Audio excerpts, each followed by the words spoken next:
mean? Look, touching my face. As soon as I tell you can't touch your face, do you realize how much you touch your face? But anyway, today is Saturday. Today is Saturday, March 7th, and we're on our way to our meeting. Where, once again, I'm hoping, told you 1.6, because I think 0.6 was not a true gain last week. The other 0.6 was a true gain. I'll own up to that. But I didn't deserve 1.2. I really didn't.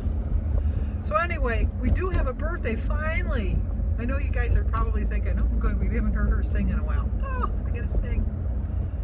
Happy birthday. Oh, it's Juanita's birthday. I forgot to tell you whose birthday it was. It's Juanita's birthday. Happy birthday to you. Happy birthday to you. Happy birthday, dear Juanita. Happy birthday to you. Cha-cha-cha. Oh, jeez, it's so nice today. Look how sunny it is. It's going to be a nice walk today. Not like yesterday's. Yesterday, when I was walking, at some point I felt like a cartoon character, like when they're walking into the wind and they're going, whoa, because that's how I felt. And at one point when I made my turn around the corner, I had to go like that because the wind kind of caught me. Thankfully, I had a little bit of weight to hold me down. But my Aunt Merle, she would have been knocked over. I love my Aunt Merle. My Aunt Merle came to live with us probably when she was close to 90. That woman, you couldn't keep her down. She was like on the move all the time. She didn't drive, but she loved taking cabs. And she would call a cab, and we had what we called it was like, now they're called strip malls. But back then it was called the little civic center. And she would take her, call up, get the cab, and go there, and she would have lunch at Saunders at the lunch counter.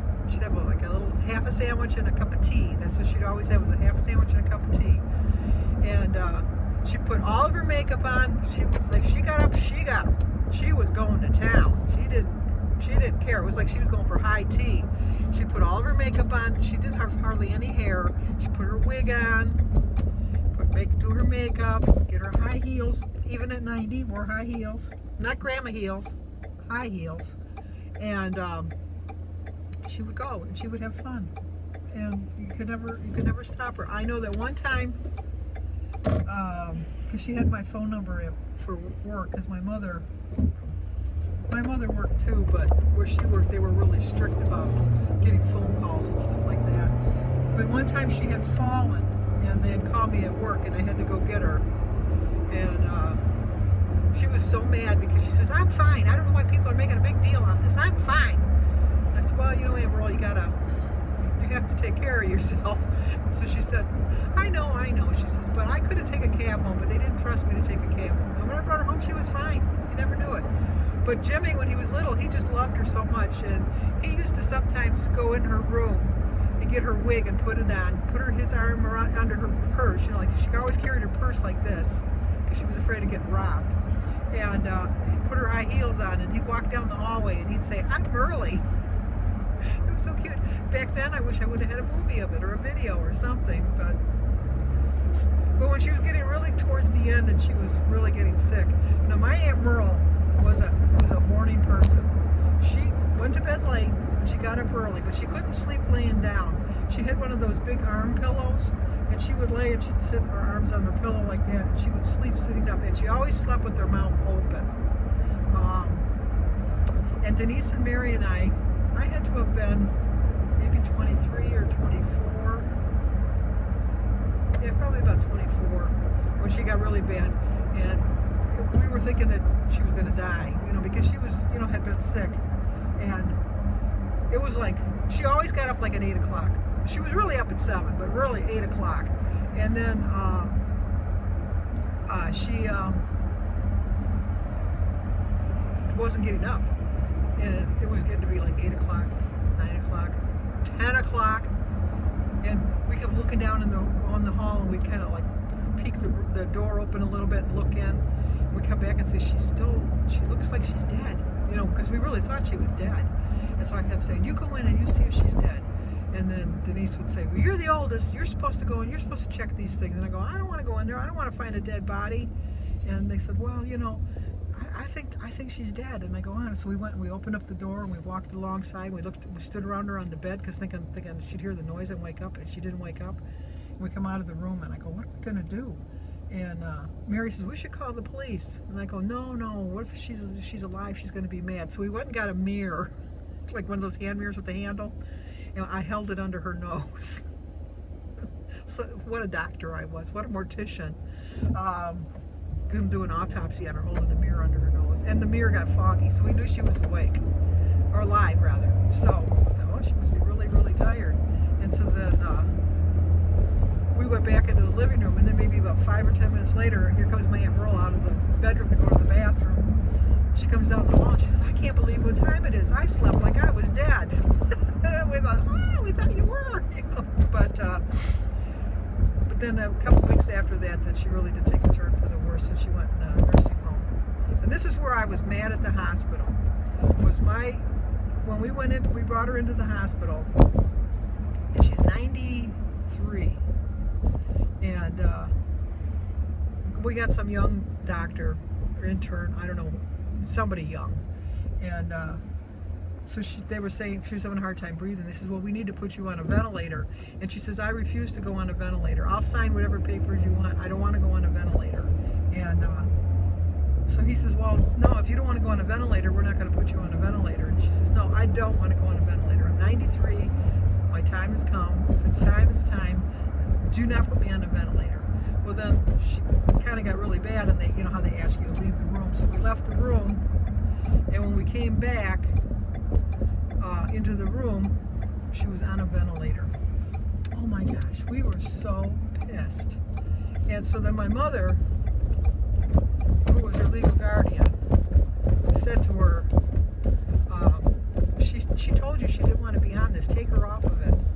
And they go, well, no, we can't do that without her consent. Well, my Aunt Merle was still conscious, and she would look at the ventilator, and then she'd shake her head no. And then she'd look at the ventilator, and then shake her head no. And she kept doing that back and forth, and my mother said, she's telling you she doesn't want to be on it. And they go, no, she's really kind of in a semi-comatose state, and she can't make a decision. My mother said, she made a decision before you even did this. She told you before you even did this she didn't want to be on it. She's telling you now she doesn't want to be on it. And they said the only way you can take her off is a court order. So my mother had to go to court and get a court order to take her off of it. And then my aunt died a little bit after that, maybe a day or two after that. So, but I mean, it was just, so if you don't want to be on a ventilator, my point is have something in writing so you save the family member a stress of having to go through that. Because even though my mother knew she didn't want to be on it and knew that was what her wishes were, she always had a little bit of guilt that she took her off of it, because you know she died right after that. She was going to die anyhow because it was her time. It really was her time. So that was something that Jim and I have discussed, but obviously that's another reason we need to get a will and a power of attorney so that we can get that done. So that's our point.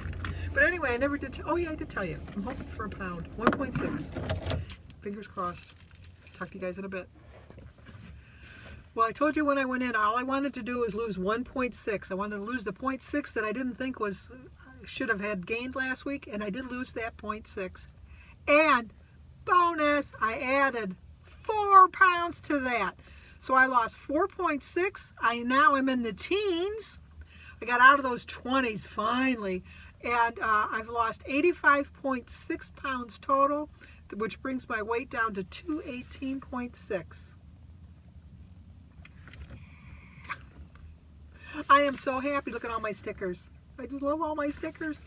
I'm like a small child with my stickers. I really am. I'm so proud of myself because, you know, I've proved, like I said at the beginning, it's not that you can't eat anything. You can eat anything. You just have to be aware of it and track it. And you're not supposed to eat less. You're supposed to eat right. And that's what I did. I ate right. I didn't eat less. I ate right. And I made smarter choices, and I didn't keep any food off my radar. I ate what I wanted to eat, and I was satisfied at all my meals, and I'm just so proud of myself. I'm finally in the teens, and I'm securely in the teens. I'm 18?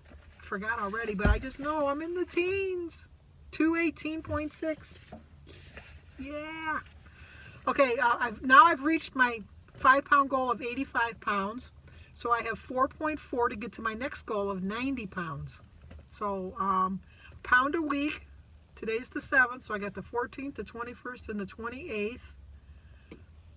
It's kind of come close, but that's 3 pounds. That'll put me at 89.6, right?